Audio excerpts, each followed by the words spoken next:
Hey guys, Nagaon District Judiciary পৰা requirement কাৰণে notification আহিছে যত আপুনি অফিচাৰ পোষ্টত এপ্লাই কৰিব পাৰিব। যদি আপুনি ভাবি আছে Nagaon District Judiciary আপুনি আপোনাৰ নিজৰ কেৰিয়াৰটো ষ্টাৰ্ট কৰিব তেতিয়াহ'লে আপুনি এইটো ভিডিও কমপ্লিট চেক কৰিব পাৰে। মই এইটো ভিডিওত আপোনাক প্ৰভাইড কৰিম যেটো notification আহিছে notification regarding details খিনি systematic আপোনাক প্ৰভাইড কৰিম। যদি এইটো requirement regarding কোনো ধৰণৰ question থাকে আপুনি ভিডিওটোৰ comment sectionত comment কৰি দিব। Within 48 hours ভিতৰত আপুনি job alert teamৰ পৰা response হ'ব। যদি আপুনি interested তেনে আহক দেৰি নকৰি আজিৰ ভিডিওটো আৰম্ভ কৰো। নগাঁও জুডিচিয়াৰী ৰিকুৱাৰমেণ্ট 2026 ৰ কাৰণে notification আহিছে আৰু ইয়াৰে ডিটেইলছ খিনি আপুনি এইটো ভিডিওত systematic চেক কৰিব পাৰিব। এতিয়া চাই লওক যেটো ৰিকুৱাৰমেণ্ট আহিছে ৰিকুৱাৰমেণ্ট ডিটেইলছ খিনি দি আছে যত আপোনাৰ পোষ্ট নেম দি আছে আপুনি এপ্লাই কৰিব পাৰিব। হেড এডমিনিষ্ট্ৰেটিভ অফিচাৰ পাব্লিক দি আছে হেড এছিষ্টেণ্ট পোষ্ট আপুনি এপ্লাই কৰিব পাৰিব। Organisation office of the chief judicial magistrate নগাঁৱৰ পৰা আহিছে notificationটো আৰু এইটো ৰিকুৱাৰমেণ্ট আপোনাৰ আসাম গভৰ্ণমেণ্ট জব হ'ব।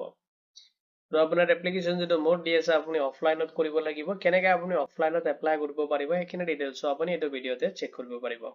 এতিয়া চাই লওক পোষ্টত এপ্লাই কৰোতে আপুনি কি এলিজিবিলিটি ক্ৰাইটেৰিয়া ফলো কৰিব লাগিব। ফাৰ্ষ্টত চাও সাৰ্ভিস এক্সপিৰিয়েন্স বিচাৰিছে মিনিমাম আপোনাৰ 10 ইয়াৰ্স এক্সপিৰিয়েন্স থাকিব লাগিব।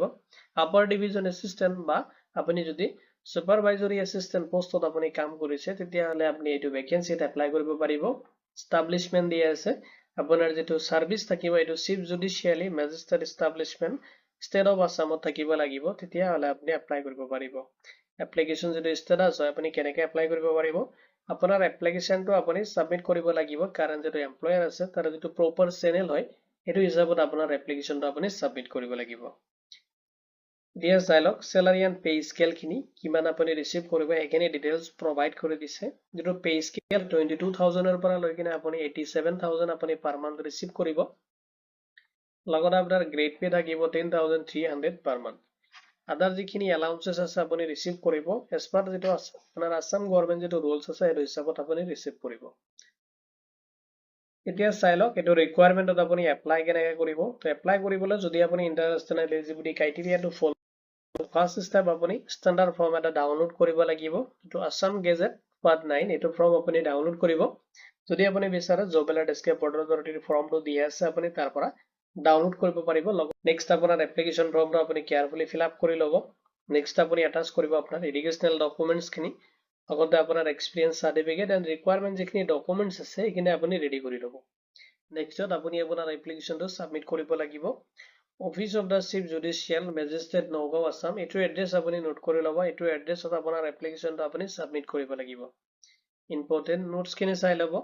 আপোনাৰ যেটো ইন্টাৰভিউ হ'ব তাৰ কাৰণে আপোনাৰ কোনো ধৰণৰ সেপাৰেট কি কল লেটাৰ ইস্যু কৰা নহব। যিসকল ক্যান্ডিডেট মানে সিলেকশন হ'ব অফিচিয়েল যেটো ওয়েবসাইট আছে আপুনি যিকোনো ব্ৰাউজাৰত ওপেন কৰি যদি nagaon.dcodes.gov.in সাৰ্চ কৰে তেতিয়ালে অফিচিয়েল ওয়েবসাইটত ভিজিট কৰিব পাৰিব। সিলেকশন লিষ্ট লগতে আপোনাৰ যেটো ইন্টাৰভিউ ডেট এণ্ড টাইম এইটো নোটিফিকেশনত আপুনি সিলেক্ট হলে তাতে আপুনি ডাইৰেক্টলি তাতে ইন্টাৰভিউ ফেস কৰিব পাৰিব। এতিয়া ইম্পৰ্টেন্ট ডেটছ খিনি চাই লওক এপ্লাই যেটো লাষ্ট ডেট দি আছে আপুনি মাৰ্চ 16 2026 ৰ 5 PM লৈ কিনে লাষ্ট আপুনি এপ্লাই কৰিব পাৰিব। ইন্টাৰভিউ যেটো ডেট এতিয়ালৈকে নোটিফাই কৰা নাই তো ইন্টাৰভিউ ডেট লগতে আপোনাৰ যিখিনি শিডিউল থাকে সেইখিনি লৈ কিনে শিডিউল যেতিয়া যিখিনি ক্যান্ডিডেট সিলেকশন হ'ব সেইসকল ক্যান্ডিডেট অফিচিয়েল ওয়েবসাইটত প্ৰভাইড কৰি দিব। যদি আপুনি ইন্টাৰেস্টেড আপুনি এপ্লাই কৰিলে অফিচিয়েল ওয়েবসাইটত আপুনি ভিজিট কৰিব তাতে আপডেট খিনি পাই যাব। ইম্পৰ্টেন্ট যেটো লিংক আছে অফিচিয়েল ওয়েবসাইটৰ লিংক মই এইটো ভিডিওৰ ডেসক্ৰিপচনত আপোনাক প্ৰভাইড কৰি দিম আপুনি তাতে চেক কৰিব পাৰিব। এটো ৰিকুৱাৰমেণ্ট ৰিগাৰ্ডিং কোনো ধৰণৰ কোৱেশ্চন থাকিলে আপুনি ভিডিওটোৰ কমেন্ট সেকশনত কমেন্ট কৰি দিব। উইদিন 48 আৱাৰ্ছৰ ভিতৰত আপুনি জব এলাৰ্ট এস্কেপ টিমৰ পৰা ৰেসপন্স পাব।